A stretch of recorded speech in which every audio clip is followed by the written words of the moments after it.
Hello, everybody. What is up? This is the Four Awards Podcast, your premier Overwatch podcast for all your Overwatch needs and whatnot. I am Haberdashing, joined this week by three other lovely gentlemen. We have LaShock checking in. Heyo. Crazy Phil. Hi, I'm quitting League to play Overwatch. Always crazy, that one. And Frostbite. Heroes never die! Okay, yeah. So you guys may have heard we've been talking a lot about a new Overwatch podcast coming to the network, and we've decided that we're just going to take over that role, whether Tone wants that or not. Yeah, So, I mean, we've totally not been playing Overwatch for the past week and are totally prepared to talk about League of Legends. Of course. we're still good. We got this. But yeah, we're still figuring out the exact details for the new Overwatch podcast coming out to the network. Another awesome podcast that we're going to be providing to you, not us directly, but I think those editions are still open for people to send in if they want to be a part of that. Or Yes. editions... June 8th is the June submission 8th. deadline. So you have 6 days, everybody. If you want to be on our Overwatch podcast, which I still say should be called High Noon, but that's just me. Okay. Oh. Well, what time would they release? It's High Noon. That's set up. Right. Yeah, we're planning launch for about the end of the month, if everything gets together. But yeah, keep sending in your auditions. If you want more information, go to either the subreddit or to our website and check out all the requirements for that. And just like last week, if you're not sure if you want to do that directly but want to be involved in the network in some way, please send us your resume in that regards. Patreon, just like last week, we still have new rewards for Hearthstone. Check it out on the Patreon site. And last but not least, T-Force Rank Night still going on Tuesdays. And hey, did you guys know we have actual statistics to prove why you guys should do that now? Whoa. Math is fun. Math Numbers is don't lie. They fun. can just be misinterpreted. Right. So with all this dynamic queue fiasco going on, turns out that you roughly have a 10% increased chance, not a 10% increased chance of winning games if you're with a group of 5 versus a group of 1 to 3 people. So, yeah. The system works, guys! I mean, if you want to get that free low and you want to, reach gold and get that Victoria skin or whatever your goals are, Yeah, stop being antisocial and start doing with some people. Yeah. So the system may be broken right now, but you can use that to your advantage. So if you want to get involved with the T-Force Community Rank Nights, they're done Tuesday nights, usually starting around 7 o'clock, and it runs through most of the night, at least in the NA server. There's other people that are filling out info on that thread about finding practice partners and stuff, but you can find it on our subreddit r/T-Force Network. Mm-hmm. So that's all the news we have for this week. Let's dive right into some stuff in the podcast. Trinket tip this week, nothing too specific, but I wanted to talk a little bit about tenacity stacking. Okay. Seems like a very tenacious topic. Right? I almost said those same things. I was like, that's too low. Like, that's too. Is it like a thing dumb. with Steve's where you just have to do puns for all your life? I want to slap both of you right now. You're in the perfect position in the Skype call to do that, from my perspective. You can just reach up your hands and just slap them. Die. Yeah, just Reaper right in there. And oh, goddamn. We can't stop doing the Overwatch stuff. Anyways, just an FYI for people out there, if you're wanting to do tenacity either from the resolve tree or from items in the game, it does stack, but it stacks multiplicatively. So each item that you get or piece of tenacity that you get after the first one will have diminishing returns. So if you have 15% tenacity from, let's say, your masteries and get something like Merc Treads or something like that, it doesn't equal 15 plus, what is it for Merc Treads? 25%? or something. It ends up being like around 42%. So you're losing some of that tenacity. Mercury treads is reduces the duration of all crowd control effects by 30%. Okay, so yeah, it wouldn't. No, Yeah, the ones that it doesn't apply to. so you still lose a little bit from that. But I guess tenacity really affects it for like stuff like slows. It affects the duration that the debuff is applied, not the amount of slow. That's when stuff like the Boots of Swiftness passive kicks in. So you can stack tenacity plus the Boots of Swiftness passive and those don't overlap. Because It's not. because TLDR, one affects the duration, the other affects the actual amount of the effect. Yep.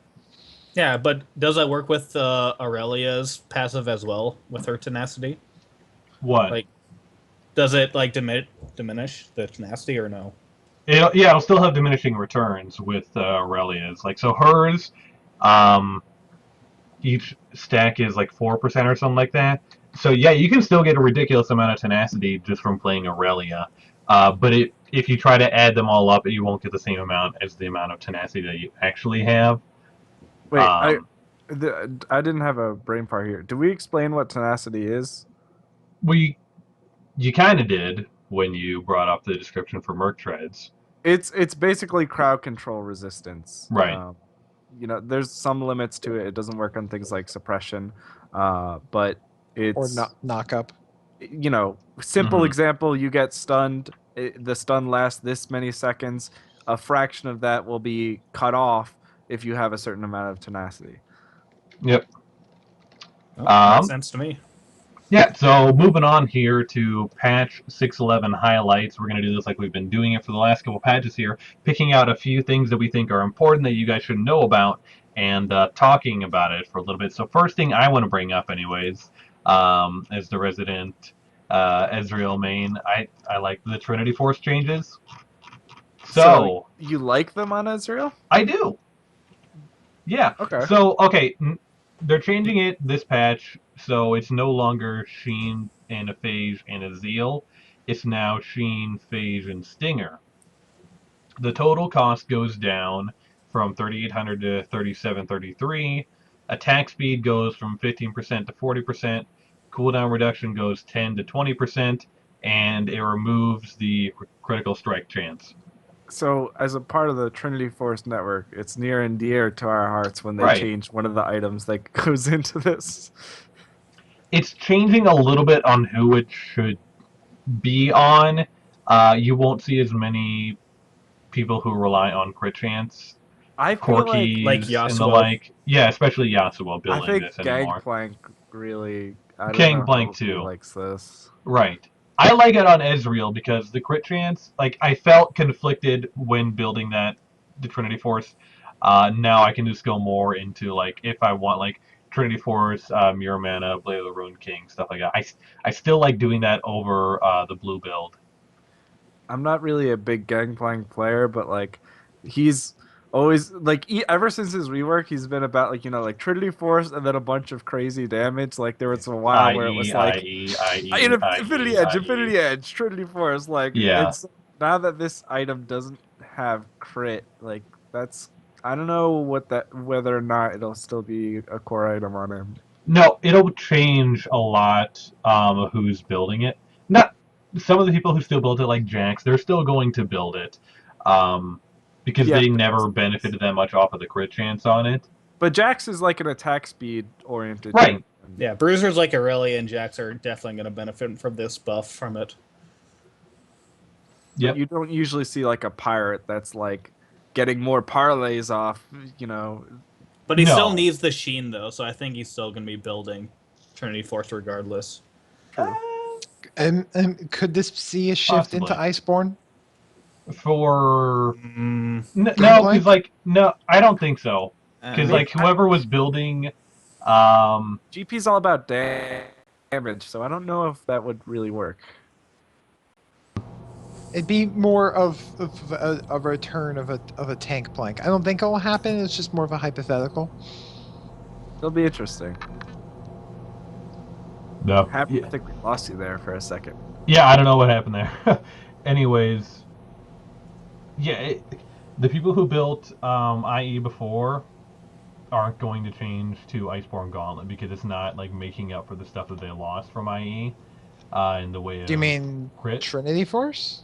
Yeah, wow. I don't know why I said IE. I mean, I was real confused, but that's okay. Right.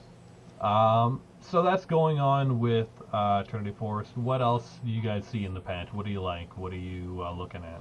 Okay, I mean, I think we're all this. just like smiling and looking at Phil at this point. I mean, I gotta get this out of the way, okay? Because there's a Alright. lot of changes that are for good or bad, but I'm gonna go a little weird for a second. And the fact that Ari's tails now move realistically on her base and all of her Thank skins. God. I cannot tell you how many times I've just had to quit a game because I'm playing Ari It just and I want to swoosh my tails. like my suspension of disbelief is just Right, like I'm looking at Aurelian's soul moving around like a fucking worm, convulsing on the ground when you try to move him quickly. I want to do that with Ari, and now I I, finally can. I'm not going to be surprised if Ari's win rate increases by 5% with this buff. Right, everyone is just going to be Oh, looking at her baby. fucking tail. Mid lane, you're looking at Ari's tail the whole time. Yeah, You're everyone's distracting her. You distracted. don't even need your fucking charm anymore. It's a secondary charm. really this stuck out to me also because it was out of alphabetical order, so it was really at the tail end of the champion patch notes. I hate you so much sometimes. Can we kick him from this We can. podcast? I love that.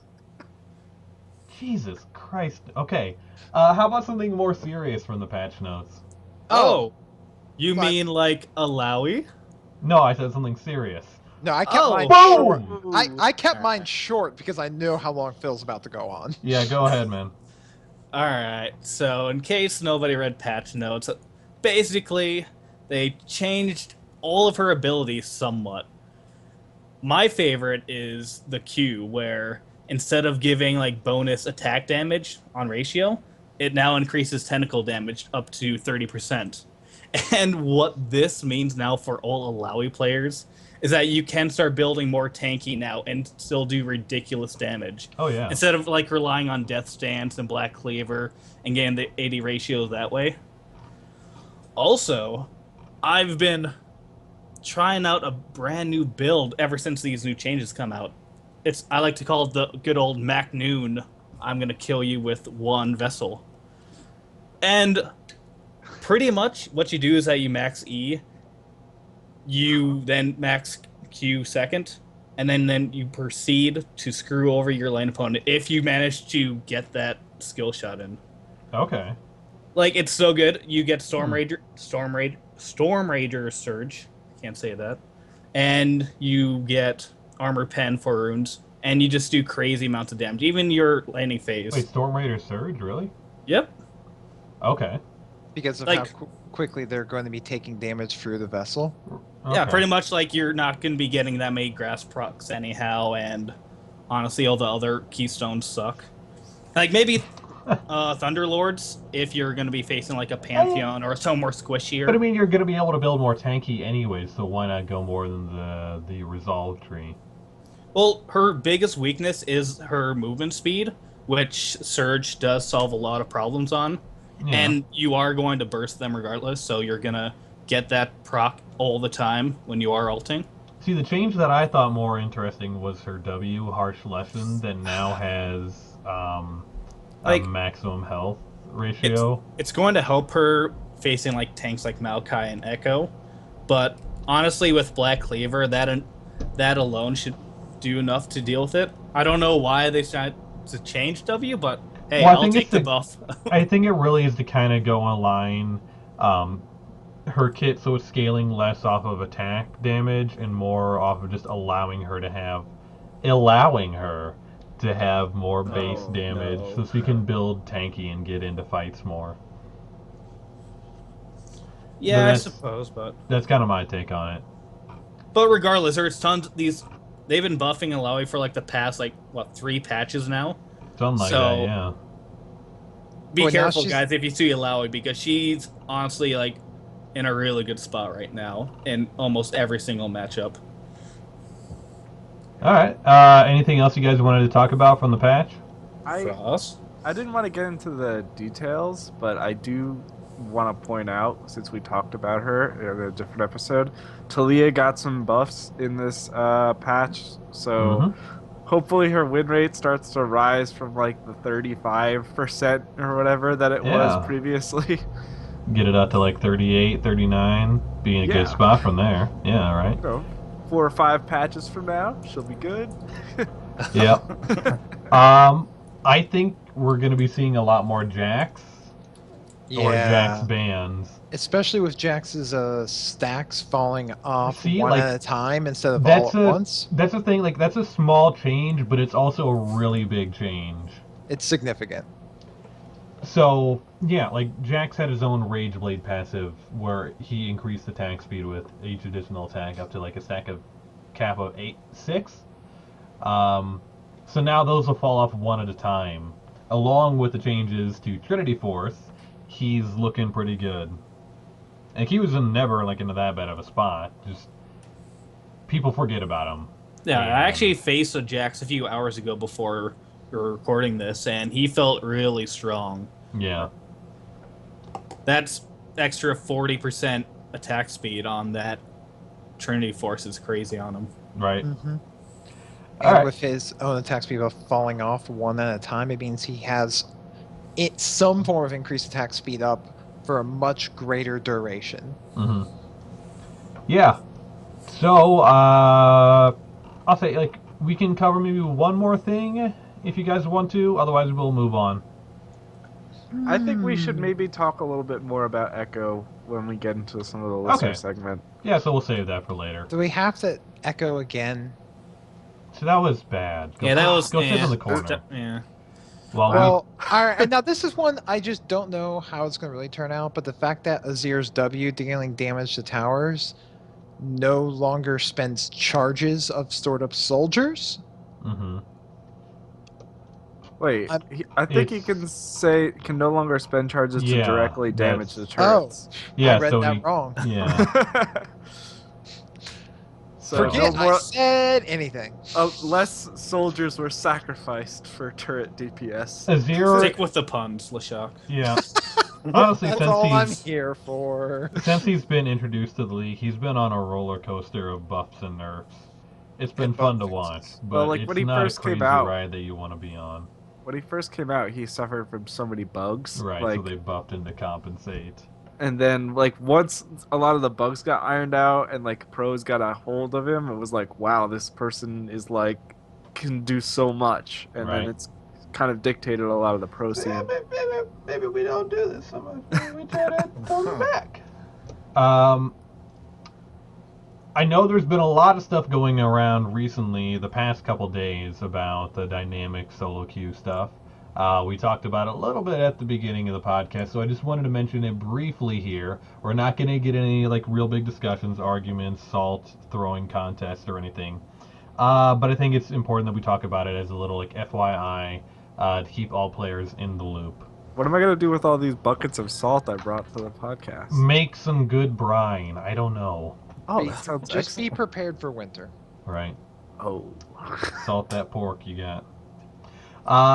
So, anyways, what's been going on recently? Riot made an announcement that they are officially dropping solo queue. That's not coming back. Dun dun dun dun. I mean, They- The key thing is the word official, because I think to most of the audience, like I think it was pretty clear that it wasn't coming back. Yeah, there was some people that were really holding on, trying to petition Riot to change it. But yeah, it's not coming back. Dynamic queue is here to stay. The post made a lot of comments about how it's still flawed, that pre-mades do still have an advantage, and the fact that people don't always get the role that they prefer. Like they said in the article, I think if you're a support, great. You have 95% chance of getting your preferred role. If you're a mid, that can really vary, especially if you put like support as your secondary role. Then you're going to get mid roughly 16% of the time that you queue up, which is fucking frustrating. That's crazy. Wow. So there are definitely some issues that they're trying to address, and you may see some changes over the next couple patches here with that. Just know if you really want to play mid, don't put fill or support as your secondary because you're not Yeah. gonna get it. Because let's be honest, if you put Phil down, you're probably playing support. Mm-hmm. If you put Phil down, you're probably playing Alawi. There it is, Hey. Steve. That's the I was kind waiting of for it. puns I was you waiting should- for it. right. Yeah, you beat me to it. But anyways, there were some other parts of the article that really pertain to more higher level, diamond and above, um, like disallowing total like five pre-mades to go on, I guess. Yeah. In Diamond 5+, right? yeah, so there's a lot of controversy about that point, but at the end of the day, it doesn't impact 90% of the player base. So you can get fed up at it, and I think Riot's going to work on it a little bit, but just calm down a little bit because it's really not impacting you. So I guess I'll say this, Phil, you were Diamond, and did you play like a lot of rank 5s in the past, or? No, the most I queued up with was with 2 other diamond-ish people. And really, even with that, even Diamond 5s aren't going to be affected by this too much. Mm-hmm. Because, I don't know, like, at the end of the day, you're still going to be performing off of your own skill, and even with 3 people, your chances of winning a game increases, so I don't really see a problem here. Like, the only thing that's really going to matter is, like, people trying to become pro. But I'm sure the people from the LCS rundown are going to cover that and Oh, the yeah, issues that's- behind that. I mean, that's a huge issue that the system has right now, and I don't know why they didn't think of that stuff, but especially here on the 4 awards, that's not really going to impact us. Yeah. No. Well, I bet. Now, this is a little tinfoil hat here, but I Okay. bet that's because they're going to want to start pushing more of the collegiate scene Mm-hmm. and want to start the route of players getting in the professional league through a college league beforehand. Because one of their big pushes has always been to legitimize it in esport like almost a traditional sport. So that's why Mhm. they would not be less concerned with group dynamic trying to go into competitive. But the problem right now is that if you're diamond and above, you have no way of playing with 5 people. Mm-hmm. So you have no way to practice. And that's something that they will implement something for. We don't Right. know what Or yet? we hope so. There's gotta be. Like, you can't just leave people out to dry like that. But, once again, not They can really do custom impacting. games, Oh guys. my god. Hey. Okay. I think for me the most encouraging thing is that they said they're gonna try and make a bigger effort to ensure that like people that specify their primary roles actually get Yeah. their roles a little bit more often. At the end of the day, that's probably the biggest impact for a large amount of players. Because it doesn't matter where you are. Until you get to like diamond and above, no one really wants to play support that much. So, Yep. yeah. You want to move it along to questions? Spend most of our Questions! time there this week. Questions. Yeah, hey, Froz, you want to get the first one? Sure. This one is from Daniel. Daniel writes in and says, "Hey guys, long-time listener, several-time writer. Once again, want to start off by saying I love the show and you've been a huge help in my climbing. Thanks, Daniel. I'm a bronze 2, hopefully bronze 1 by the time you read this, jungle main, and I mostly play Zac and Graves with the occasional Vi or Fiddlesticks, all depending on team comps. My question this time is about Smite'ems. Items. I know one of the golden rules of League is that vision is power, of course, on 4 wards. Oh, yeah. And unfortunately, in bronze, warding is usually severely lacking. I find myself in 90% of my games building Tracker's Knife because I feel it's the only reliable way I can get vision in my games. Basically, I wanted to ask is, if that's the right call, if I'm in an ELO where teammates are more active about warding, or I should be more open to deviating from that standard build, especially since I know firsthand how good Skirmishers is on Graves and how useful Stalkers can be on Fiddle. Thanks in advance, Dan. Oh, he had a follow up too on that. Hey, I should have mentioned in my first email that I build it both for the wards and to have the sweeper, so I can be denying vision, and sweeper is also less prominent in my games. Okay, so there's that part of it as Yeah. well. So let's kind of unpack this here.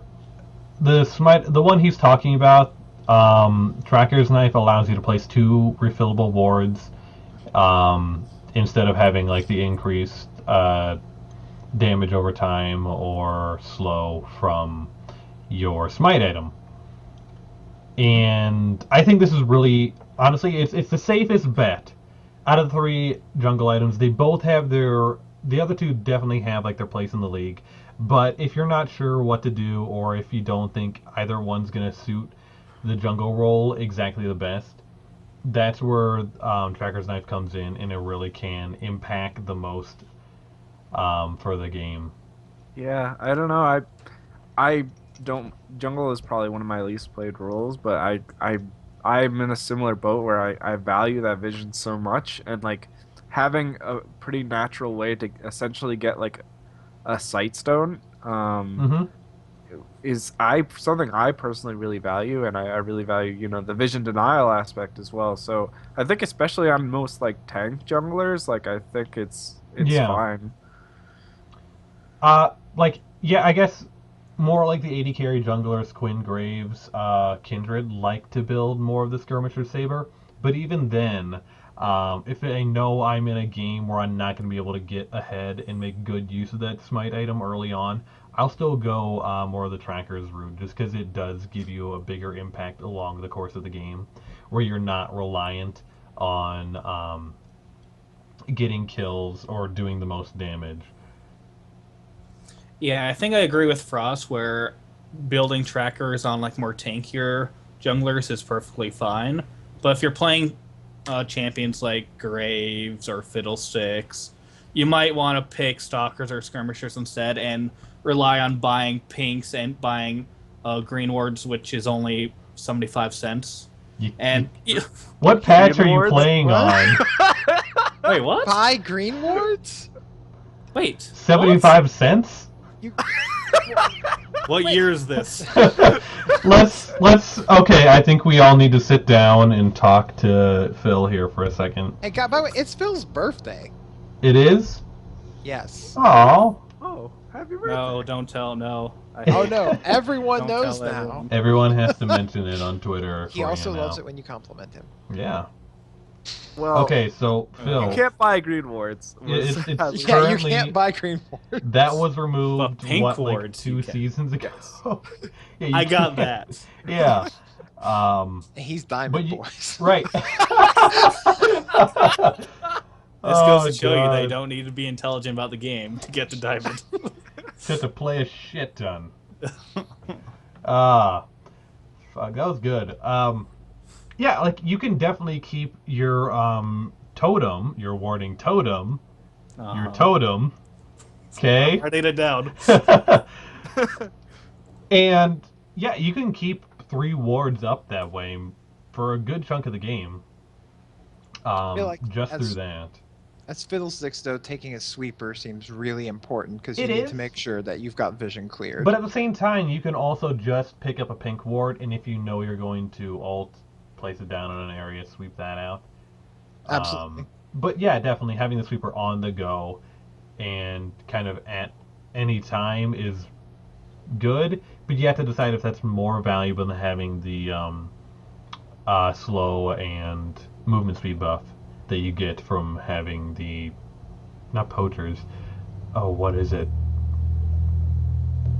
I'm gonna say the movement blue, speed the buff? blue one, the You know blue the smite chilling 'em. smite? Oh, Killing that's smite. Stalker's does a Blade. Stalkers. that does a slow and damages them, but I don't think it gives you a movement speed buff. It steals movement speed. Steals movement. Okay, that's accurate. So, yeah, like it really does depend on who you're playing. But what do you guys say? Is there any like universal rule you guys would apply in situations if you're jungling? I think that if you remember before they tweaked the jungle items again, they had that the purple item that a lot of people were using like the fallback, because it just helped you clear. It gave you like mana and things like that. I forget what the name of it was. Oh, Ranger's Trailblazer. And Oh, like yeah. That was the purple smitem. Yep. so nowadays, I feel like, you know, if you're looking for like the I guess like the item that's generally like pretty the most well-rounded, especially on like tanks that have that room to go for that utility route. I think it is a safe bet, but I think like others have mentioned, there's some champions that could really get a little bit more oomph out of having the other smites. Right. Most of the time, you should be building it on Zac. Probably about half of the games on Vi.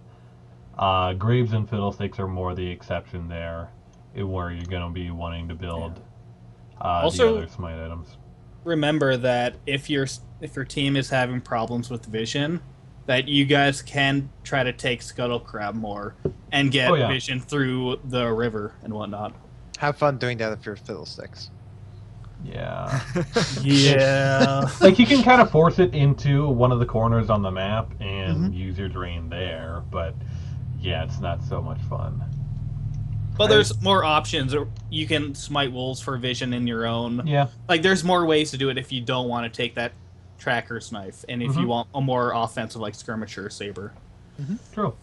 Yeah. Definitely can't undervalue the pink wards. Like we mentioned it Yep. before, but like pink wards are game changers, and being able to know The boy, the plays, and die all the time. Long story short, I eventually landed on Echo, which then turned to tank Echo Top, which is super fun with his nerfs being plenty. Any champs you guys would suggest that has a similar type of play style? Keep up the great work. Been listening since episode 1, and as a league player since only March of last season, you've been a massive help. I too built 3 pairs of boots when I first started. Yeah. When it was read and answered on the show. Yeah, we do that. I'd originally asked about playing on a second account in order to learn a new playstyle, going from tank jungler to more of an assassin jungle mid. And I took the feedback and went back into getting stomps playing assassins on my main account, and I'm starting to get better at it. Yeah. But my main Nice. problem is decision making on when to go in. I either play too passive and do nothing, or get too high fee. Shout out to Voy Boy, the boy, the plays, and die all the time. Long story short, I eventually landed on Echo, which then turned to tank Echo Top, which is super fun with his nerfs being plenty. Any champs you guys would suggest that has a similar type of play style? Keep up the great work. Been listening since episode 1, and as a league player since only March of last season, you've been a massive help. I too built 3 pairs of boots when I first started. Yeah. Okay, so let's dissect this a little bit. Going back to patch, let's talk about some of the nerfs. I'm going to read them off here, and then we can talk about them a little bit. So his passive, Z Drive Resonance, cooldown on the same target, going from 3 seconds to 5 seconds. His Time Winder, outgoing hit ratio 0.1 to 0.2, so that's increased, but the flat damage has been decreased at all levels. His parallel convergence, W, stun duration down from 2.25 to 1.75 seconds. And his ultimate, same thing, flat damage down, ratio up. So TLDR, tank Echo got nerfed, AP Echo got a buff. Yep. Yeah, I mean So- that's definitely Riot has mentioned several times in the past how their Echo was designed around the fact like he has a lot of mobility and he should be able to do damage, but he should be punished like if he does take damage. So Mhm. they kind of didn't like the existence of Tank Echo because they kind of felt like it kind of defeated the weakness that they intended for the champion. Along with the multiple slows plus a stun that you could stack, plus the other slow that people built on him anyways. I always thought, even from like release, when I first saw it was like a 2.25 second stun on his W, I was kind of. But I mean, like, to be amazed. fair, it's a long setup for that. Mm-hmm. I mean, basically what this means is that for Tank Echo clearing the jungle, you're not going to be as safe. Like, even reducing like some things like the stun, you're going to take a little more damage because it has higher scaling ratios but lower base. Your clear is going to be a little bit slower in the form of jungle Echo. Yeah, is top echo? Will it still work? Yeah. You can still definitely rush Frozen Fist into Sunfire if you want to. You'll still do fine on that, but you will be losing out on a good chunk of damage, especially in the early game. You won't be that same presence that you were. But if you really fell in love with that champion, I'd say, keep playing him. You can try to vary your build up a little bit, trying to add a little bit of AP, maybe going Roa into Sunfire or something else instead. But yeah, he's still a fine Also, champion to play. Little Abyssal Scepter, Yeah. also, I have to ask, and maybe we can hear your next question whenever you sign in. But what do you like about Echo when playing tank Echo specifically? Do you like being tanky and unkillable, also doing tons of damage? If so, you should try playing Maokai. He's almost Right. exactly the same champion, almost. Fuck that And shit. or do you like the assassin type playstyle where randomly you just blow up like 3 or 4 players? I would then suggest maybe like Diana. She's very similar in that regard then, where she has tons of dashes and has high DPS. Yeah, I was thinking of Diana as a possibility, and then I also think, sometimes people play Fizz with a kind of similar style. Right. And Oh yeah. there's one Tank thing Fizz, that about though. Echo is that Echo is incredibly slippery, and that's something that he also has in common with Fizz. Yeah, that'd probably be the top suggestion if you're looking to move away from Echo. If you play him still, play him first. See how you feel like those changes measure up, and if you want to change to someone like Fizz, go for it. But yeah, Fizz does still fit that same build where you can still build the exact same items and do the exact same thing, pretty much. Yeah, I agree with Haber though. Don't immediately run away from the champion until see if you can still make it work. See if you still enjoy it, and then more often than not, a lot of times when something's like flavor of the month, a lot of people get behind it, and then the second it gets a nerf, people are like, oh, this is not viable. Don't do it. Moving to a new champion. If you still enjoy that play style, you can still probably make it work.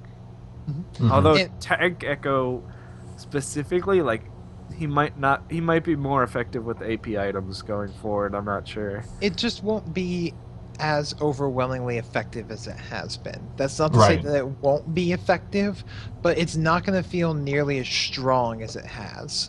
When they do these little changes, this isn't enough to say that Tank Echo is completely unviable. You're going to have a slower start. It's going to take Yeah, you. he's not Talia. Mm-hmm. Kappa.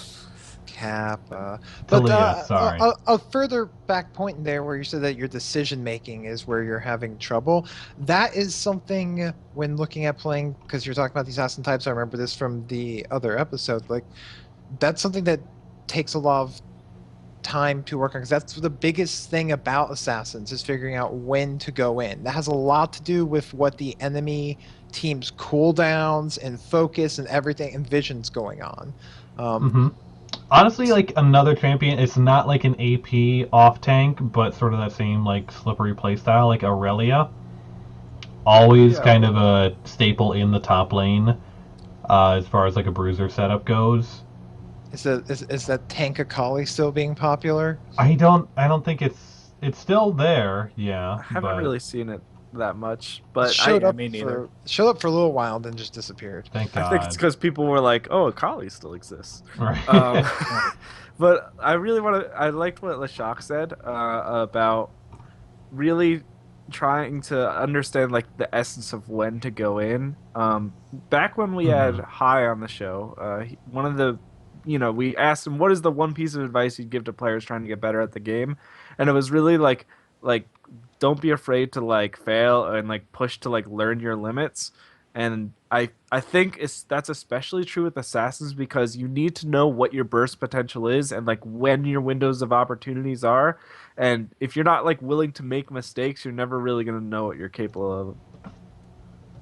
Because you were used to being the tank. You were used to causing that initiation. Now you have to wait for that to happen.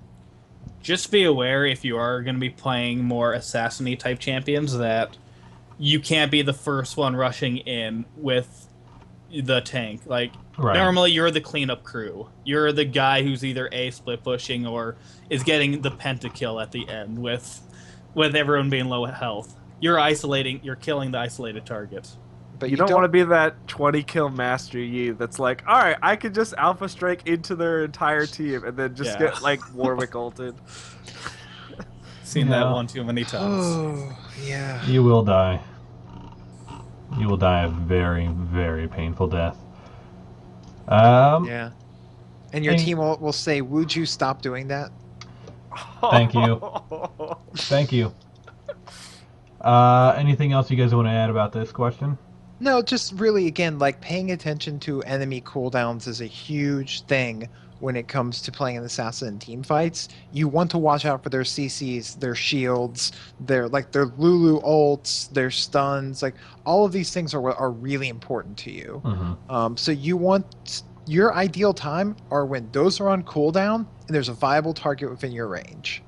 That is ideal situation of assassin. They can't stop you and there's someone you can get to.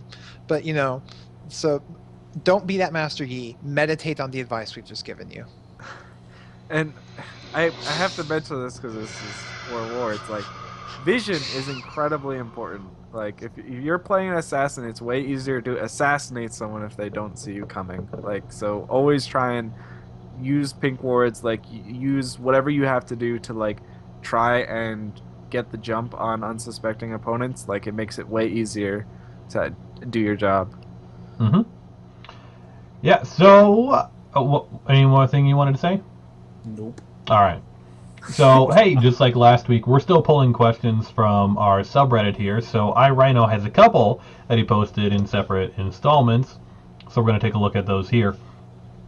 First one. Hey, y'all. I'm becoming frustrated with my solo queue experiences as of late, and I'm playing around with the idea to set aside my personal feelings on dynamic queue and start playing with groups and ranked. Hey, who here has utilized dynamic queue and has it improved your experience in ranked? I'm not looking to get carried to higher elos by any means, and plan on only queuing with players around my same elo. So let's tackle that one first here. I mean, I know.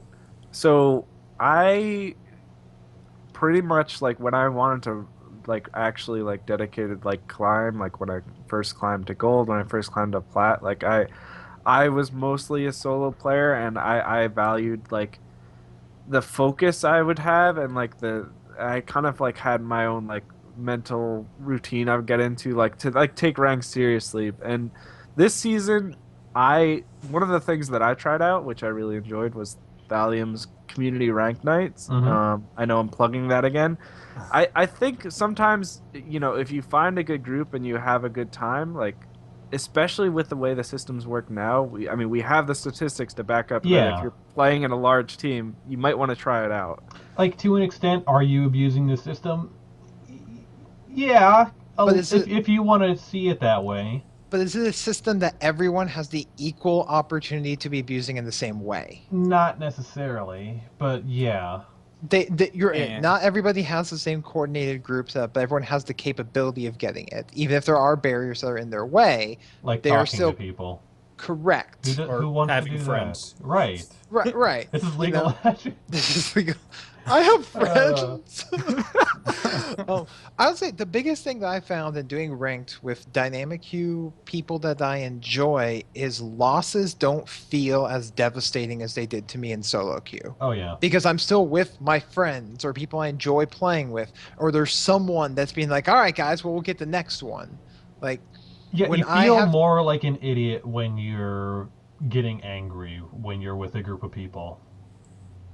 So I am like that is honestly part of it why I don't get as angry when I'm just playing with a group of people, because I don't want to seem like a total idiot, just like being like, fucking got to freaking do He stole my cannon. Oh. it, right? I don't know. For me personally, I hate doing with people just because I need to get into a certain mindset when I'm playing. And when I'm playing ranked, I'm looking at ways where I can improve my play, even when like grinding elo. So as soon as I end the game, I look at my replays and I say, okay, I should have made this decision and not this. I should have went for the Caitlyn and not the Katarina. Mm-hmm.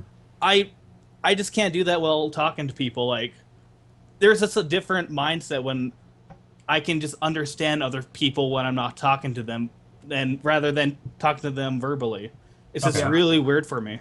Well, I know, I I'm get that. Like when exactly you're like getting, Phil. uh-huh. Like that. I mean, I haven't really been pushing for any particular rank goals this season, but like last season I was, and I was the exact same way. Like I preferred to play solo because I felt like I was more critical on myself and what I could be doing better. Whereas like the second I got into like a lobby with like a bunch of like friends playing normals, like I just kind of like was only like paying half attention to like what I could actually be doing to do better. Yeah. I think And it has. Mhm. Oh, I'm sorry. I think it has also a lot to do with finding people that play in a similar fashion as you. Yeah. Like there are definitely people that potentially find that after each game, the five of you would want to watch the replay and look over and give each other advice and critique yourselves and one another. Um, but like Just when honestly, people that you like too. right, I mean that you can get along with, that you Yeah. have the same sort of mindset and way of approaching things. As Phil, the one I've played with here the most, contests, like I apologize in group games nonstop when I'm not performing up to what I think is par. I will always just kind of say, Turns "I'm into sorry, a guys. total I'm sorry, Well, guys. I'm the sorry, one, guys." the one thing Lashak always sees me do, like, I don't get angry at other people like doing bad or whatnot, but as soon as I start losing lane or I start Mhm. doing bad, I will mute my mic and I will go AFK and I will stay silent throughout the entire game and win that goddamn game. He doesn't I've I've done actually that mean too. He I've does. done that he before doesn't too. actually mean going AFK, just away He's Yeah, from group AFK chat. from the audio, yeah. But Yeah. like you kind of like detach yourself from the group and just say, all right, I need to focus. Like I can still turn this around. I can Yeah. still like Yeah. be effective. I just need to like only focus on what I need to do to win. and Time to that's put my big boy pants on. Yeah, and Mhm. everyone's gonna be different like that. But if you have the thing is that if you find a group that complements that idea, that doesn't need to be constantly talking, but you can learn to rely on each other's strengths, complement weaknesses, and even learn like strategies with one another, there you can have Yeah. a lot more success. And Yeah. just honestly, you can enjoy the game more. It sucks But to just get into games and just honestly hate that you're doing it, that you feel like you're only doing it just to improve your rank and not just to, it's still a game at the end of the day, and if you're not having fun playing it, there's not a whole lot of point. I Like, really do want to stress this though. Like as much as we've been talking up, like there's stats to show that like you play in a group, you might do better, etc., etc. Mm-hmm. You can still totally climb as a solo player in the new Yep. system. Oh yeah. Like stop thinking that it's like, all right, they're on a team, they have 3 players and I'm by myself. Like it's like, so I clearly can't win. Like there's still a ton of mistakes that you're making constantly that like you could be doing better on, that have nothing to do with dynamic queue, that Mhm. are really the things you want to focus on if you want to climb. because you know what's even more powerful than tilting your opponent in solo queue is tilting your opponent in solo queue when his friends are getting upset at him. That can be a lot of fun. Because you can, in turn, tilt the 5 people at once. Mm-hmm. Yeah. I mean, to be fair, I feel like that still happens if they're playing by yeah. themselves. Well, Probably. yes, but you ever been in voice comms with 5 people? It's not a great team that you're with, and there's that one guy that everyone's trying not to say you're the reason we're losing, But everyone's everyone also, knows. and it just gets tense and awkward. Yeah. Okay, just because they're grouping up doesn't mean they're a good match for each other. Yep. So I'd say at the end of the day, give it a shot. Try it out. Ranked nights go on Tuesdays with the community here. Try that. That's probably going to be your best environment to find a group of people that I think you'll like to play with.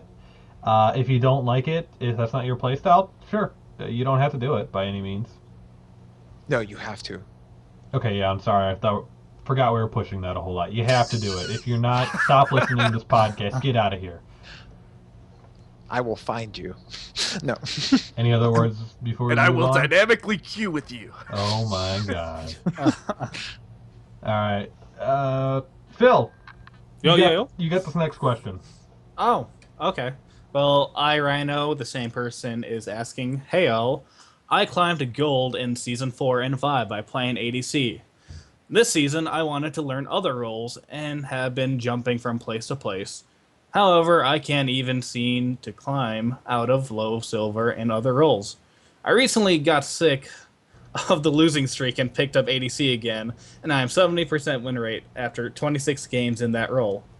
In regards to other roles, I've played a lot of games with other champs, especially in regards to Diana and TF. Good choices. I Mhm. played Diana a ton in normals before taking her to ranked, but am currently sitting at 50% win rate after 26 games in ranked, and TF is at 52% after 20 games. When I'm playing ADC, I do a much better job at map awareness, team fights, positioning. However, I can't seem to apply these aspects of gameplay to other roles. Anyone have any advice or experience with this wall I've seen to be hitting?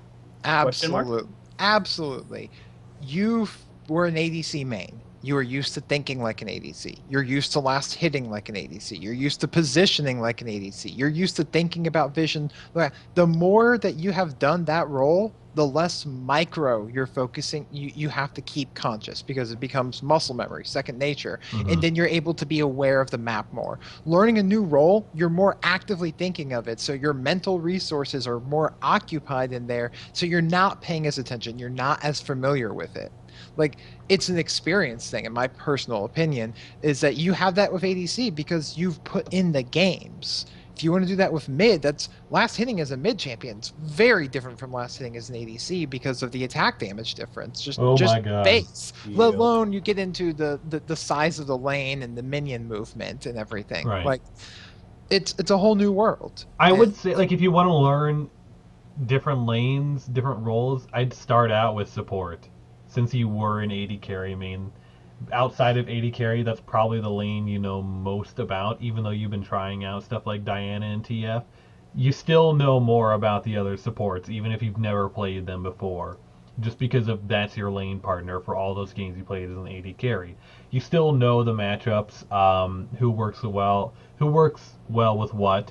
You have a general sense of how to cooperate with your other lane partner, and you still have to get used to not last hitting and working on positioning better and harassing and all the inherent things that come with the support. But there's a lower barrier or a lower wall that you seem to be hitting that you talked about. Yeah, I think when I first read this question, I thought about, like Diana TF and like explaining like how they approach team fights differently from an AD carry, and like there is still a lot of that, but at the end of the day, like Lashak is right, like you're so used to playing an AD carry, you subconsciously like think about an AD carry, and some things have become like muscle memory. Like, all right, I need to stand here. This is where I'll do like damage on this champion. I know this champion inside and out. And you've probably spammed like a bunch of games to get to like that original like gold ranking. So it's completely understandable that like after only like 20 games, like 20 like serious games on like a champion with a very different play style, like that you're not gonna like instantly do as well as like Yeah. you do on an Yeah. AD carry. Like it takes time. And honestly, if you want something that kind of helps that transition, this is not a lot of overlap, but there are some 80 carries that can transition into other roles on Cough, the map. cough, Lucian, cough, cough. Lucian, Lucian mid. Ezreal, Varus? Varus, Vayne top. Vayne top. Jungle And- is Quinn jungle top. is jungle Don't is play Quinn. Vayne top very Grave often. top. Support Vayne. Graves. Yeah. Quinn can be in the jungle. Quinn 8. Jungle, yeah. Kindred Yep. can jungle. Graves can jungle, though. Punch will be mad if we say that Graves is an ADC, but that's beside the point. That these can help transition it because they are Mhm. not 100% perfectly like good choices, but against the right matchups, they absolutely are. Ezreal support. No. I No. I'm Yes, sorry, yes, no. yes. No. I mean, I could just you just poke. That's it. You do nothing. You sit there and you look fabulous. Hey, AP is. Yeah, in the mid lane. Not as support. Alright, we'll disagree to agree. Wait, what? Agree Nope, to you heard me. disagree. You heard me. Okay. My brain. Like, you have but to kind no, of accept, like, if you want to climb and you have a 70% win rate right now is 80 carry. If you want to climb, play 80 carry. If you want to learn other roles, you have to accept the fact that you're going to lose more games at the start. Yeah, That's exactly right. Like, what are your goals? Do you just want to climb back to gold? Like, then just Yeah, play do the that carry. first, and then learn new roles. Because But if you really like playing Diana in TF, like if you stick with it in the long run, eventually you will improve as long as you're like critically analyzing your play. Hmm. but yeah, that's just a big thing that comes with the comfort and familiarity with a role that you've played a million times. It's Right. and it goes right hand in hand with the whole champion mastery thing that I'm sure we've driven home at this point excessively. But the more you do it, the less you have to think about it. It's like becomes like riding a bike. You don't think about every time you're pedaling, or even when you're driving a car, you're not actively thinking about braking and applying gas. It becomes second nature. Yeah, the question you really need to ask yourself is, do you want to climb playing one or two champions, which will be a whole lot easier, or do you want to be a good player and have a variety of champions in your pool? Like, Do- that's what you really need to ask yourself. And honestly, some people rather just want to climb and get to plat, gold, or wherever than just playing Yeah. 10 do champions. And do if you- what's most rewarding. Right. I honestly right now, like if a greater part of you wants to climb and at least get gold, I'd say do that first. Because it's only going to get harder if you kind of dig yourself into a hole by losing more games, learning new roles first. Get to that goal you want, and then you still have the rest of the season just to kind of learn new roles and almost prep for the next season, so you have at least a secondary one, which I still think you should make support. And I think really a lot of people underestimate like how many games it takes to really like develop like true mastery and like comfort in a new role. Yeah. Like a game of League of Legends, like it could be 30 minutes, it can be an hour, and then like you have all the queue times surrounding it, and like Right. grouping up all these things, and then like you need to play a whole lot of different matchups, whole lot of different team fight situations and stuff, and like I mean, one of the things that makes League so fun is that each game can kind of feel very different. Like Mhm. it's gonna take a very long time to build up that practice and experience until like you actually invest the time. Yeah. Anything else you guys wanted to say about him? What do you guys feel about playing in normals versus playing in ranked to learn like a new position? I recommend if you put a stress on ranked, like if ranked is means more to you and you get more frustrated at losing a ranked match, practice in normals. If it doesn't affect you if you're losing in rank while you're learning, then do ranked. But if it is going to mentally fatigue you more and if it's going to wreck your morale because you're not winning the rank, practice in normals first. Mhm. I think I'd ahead. say play a rank personally because a lot of people have a different mindset or act differently while Right. playing ranked, because you might be facing somebody top lane who has no idea how to play the Maokai or a Pantheon top, and therefore you could just say to yourself, "Oh, I know how to play the Pantheon matchup now when I'm playing TF."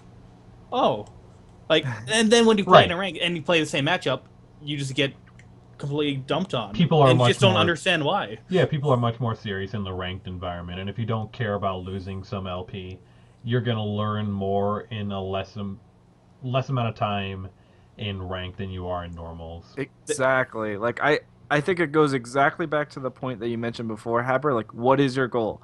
Do you want to be really, really good at TF? Like, accept the fact that you might lose some LP. Like, you might need to like practice before you get there. I mean, I did that very same thing when I became a TF one trick pony, pretty much. Oh yeah. I had a terrible win rate, but I loved playing him, so I stuck with it. So you have to decide what's more important. Do you really need to get back to gold so you can get that victorious skin? Like, then maybe just like play ADC and ranked, and then like just play whatever else you want to learn in normals. Like, I think, like Phil said, ranked is the better environment for actually getting better. But you have to ask yourself: do you want to get better, or do you want to like just get to that rank? Yeah. Yeah. Because really, it really depends on what champion they're putting the victorious skin out for. Like last season, it just wasn't worth it. To Right. me. I didn't want to be Sivir and just hurling dinner plates at my enemies. But when it was Morgana, Oh yeah. I went to work. Anything else you guys want to say either about this question or anything in general before we? I know I said thanks. it once, I'll say it again. Ranked is a marathon, so don't be afraid to play ranked when you want to play normal instead. Just go for it. LP doesn't matter, MMR matters. Okay. I'm just saying thanks for being so engaging with us there, like with all of these questions, Rhino. We really appreciate the interaction. Yeah. Anyone, if you want more answers besides the ones that we give, please post your questions on our subreddit. You'll get a lot of interaction from people within the network to help you out and really get a different perspective on stuff. Any last puns, quips from LeShock or Frostbite? I just like have this vision in my head now of like an Apple press conference with like the turtleneck, and then it's like introducing the iRhino, and then just a rhino comes out on stage. Just starts like knocking over everything. Yeah. That's not really what I meant. But, sure, You know, fine. We'll but go the with thing that. is, but if it's an Apple product, it's going to be a slimmer, lightweight Rhino. Right, and it'll cost you